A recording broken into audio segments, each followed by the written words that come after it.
professional level. This is why.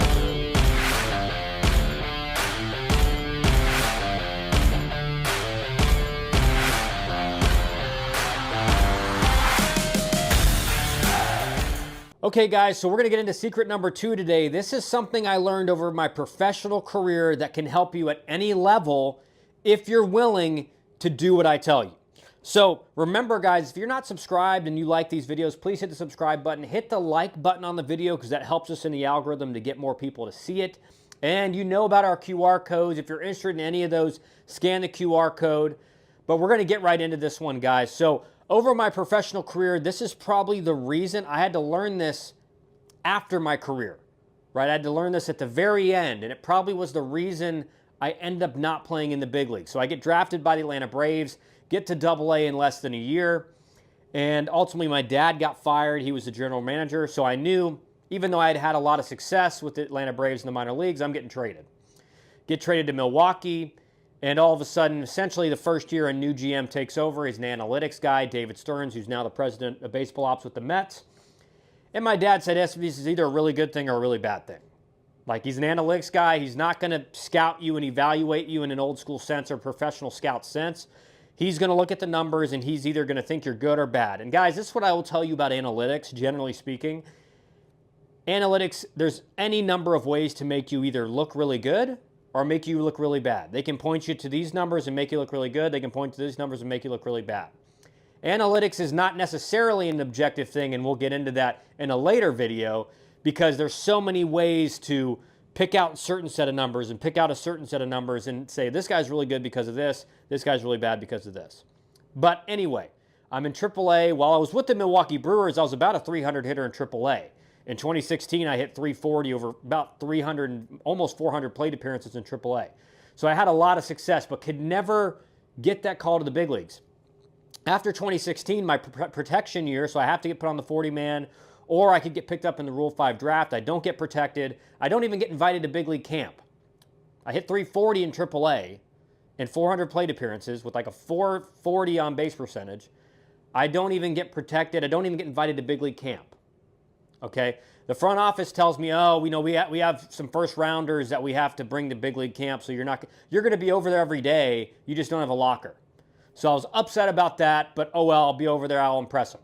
End up raking in spring training, do really well. So I thought, okay, I impressed everybody. I had a great year last year. I just need to do my thing this year. Well, I'm behind 3 guys we traded for, so I'm basically getting kind of everyday at bats, but kind of not. End up having another great year. Think I got a chance to get called up in the playoffs. I don't. I don't get called up, don't get protected, and then ultimately I do get invited to big league camp the next year, but now I've basically wasted almost 3 years in AAA with nothing to show for it, even though I have performed. And this is what I learned, guys. I knew the whole time that the guys they were calling up all had power. They were all hitting for a lot of power. They may not have been better hitters than me, but they all had power that they could tap into. Not to mention I was in a super deep system. We had Ryan Braun, Keon Broxton, Lorenzo Cain, Christian Yelich, Domingo Santana, Brett Phillips, Ryan Cordell, Lewis Brinson, and myself, Kirk Neuenhuis. So we had just way too many outfielders in general. Any other organization, I probably would have gotten a shot, but because I was with Milwaukee, I didn't get one. And I kept, every time I would ask these guys to say, hey, what's going on? They're like, hey, keep doing what you're doing. We don't have guys, a lot of guys like you who are professional at bats, guy that could really play off the bench for us, could come in and pinch hit, not going to strike out, etc. So instead of listening to kind of what I knew was true, I just believed what I was told. And this is lesson number 1.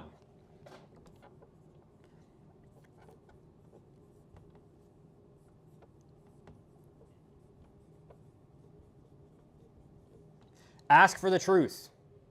Ask for the truth. What do I need to do?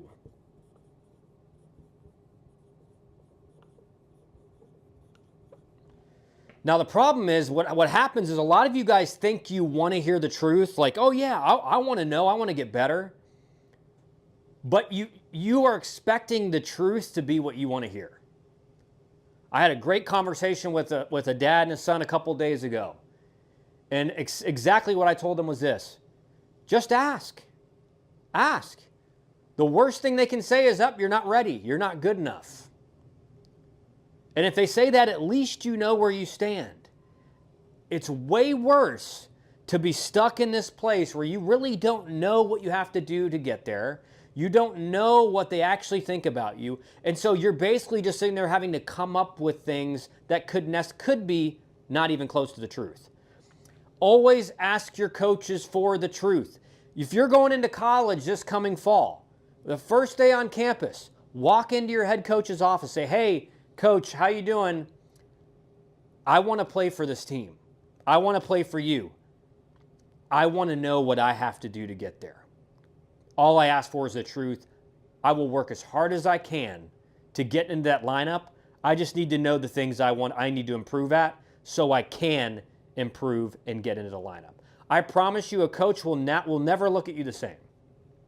That coach will always be looking at you because he knows I can tell that kid the truth. He's not going to go whine to his parents. He's not going to cry about it. He's not going to say, oh, the coach doesn't like me, this or that. He said my arm's not good enough, or I'm not fast enough to play his position, or my glove's not steady enough to play here. That's the problem with most of you guys. When you hear the truth, you reject it because you don't believe it, because you know better, even though the coach has been doing it for 30 years. I've had this experience with clients that I've worked with where I say, listen, you're not at that level yet. And the dad who played middle school baseball knows better, knows differently. You have to be, in this game especially, you better be able to accept the truth. And the only way you're going to be able to get to where you want to be is to constantly be asking for the truth. Hey, what do I need to get better at? If I had just said, hey, someone in the front office, am I ever going to get a shot if I don't hit it for power? Nope. No, probably not. I may not agree with that philosophy, but he's the one making the decision. So if I want to get a shot in the big leagues, I better be willing to make the adjustment.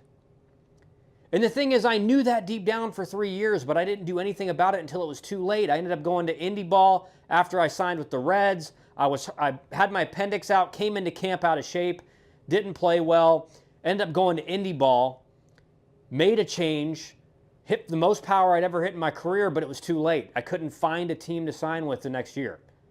And I think back of like, man, if I had made that decision 3 years ago, who knows what would have happened. So seek the truth, guys. Always ask for the truth. What do you need to get better?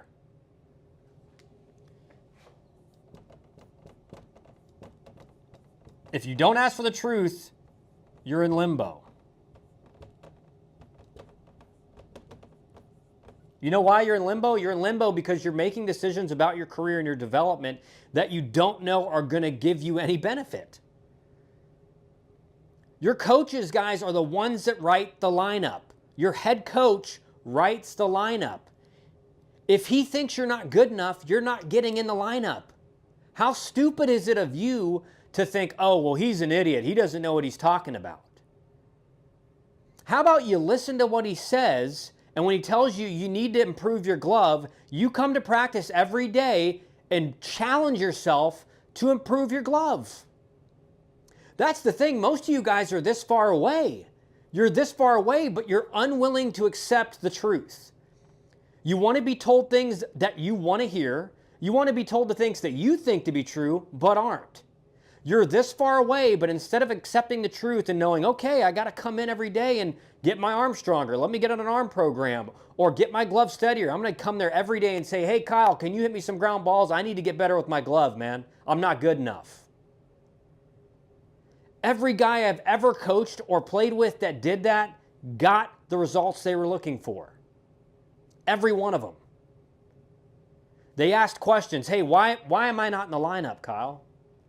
Coach, why am I not in the lineup? Coach, I think I shouldn't have been passed over, man. What's going on? I'll tell you the truth.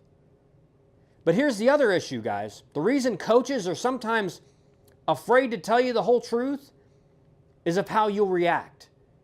because they think you're going to totally reject it, and you're going to get upset, and you're going to go crying to your parents or crying to the rest of the team and talking about, man, coach doesn't know what he's talking about, man, and causing all kinds of problems in the culture of the locker room because you can't handle it and you're not a professional. You see, the difference between a college player and a professional is a professional wants to know the truth.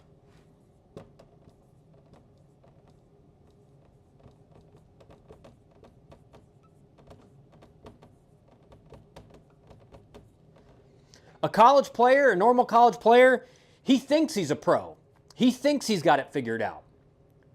He thinks he's good enough. It's just coach is playing favorites, or coach just doesn't like me. He doesn't like the fact that I'm better than that guy, and he just acts like I'm not better. How many times have all of us heard a kid say that? 1,000 times. Why? Because that's the most common excuse from every player / parent you hear is coach didn't like him. He plays favorites, and that guy's not. It's like, again, I've told you guys this in videos. Coaches play the best players, and here's the deal: even if you think that coach is an idiot, if he's the one writing the lineup, maybe you should listen to the things he's saying, and maybe you should make the adjustments that he wants you to make. It's not that hard, guys. It's not that hard, and once you realize is when you accept the truth and you have coaches telling you what you need to do to improve, now your pathway is clear. It's open to you because you're not playing this guessing game of like, why am I not in the lineup? It's this easy. Hey, Skip, I just wanted to sit down and talk to you for a few minutes. Listen, I really want to play. I know I'm not in the lineup. I just need to know, why am I not in the lineup? What are the things I got to do to get into the lineup? Whatever you say, I'll shake your hand and tell you thank you for telling me the truth. I promise you they'll tell you exactly what you need to do. The problem is most of you guys are too scared to have that conversation because you're scared he's going to say something negative or tell you exactly why you're not in the lineup. And you probably know why you're not in the lineup. You're just not willing to accept it. But that's the difference between a guy who never gets on the field and a guy who wants to improve and wants to continue improving his entire career. Always asking the truth. And see, my problem was this. Did I think, again, that the guys in charge with the Brewers were probably a little bit ridiculous with the analytics stuff? Yes. But at least I should have known at the time, it doesn't matter what I think. Those guys are the ones making the decision. So if I want to play in the big leagues for the Milwaukee Brewers, I need to know, okay, what does Kyle Wren have to do to get there? So I hope this lesson, guys, that I had to learn the hard way at the end of my career, I hope you understand this now and accept it now. Secret number 2 is seek the truth.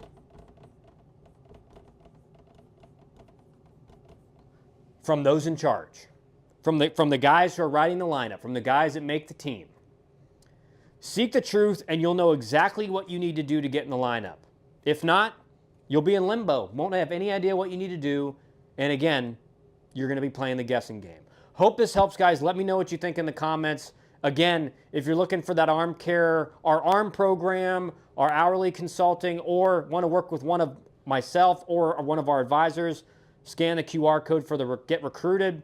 But let me know what you think in the comments, guys. Again, hit that like button, hit the subscribe button. We'll be back tomorrow with another video that I think you're going to like.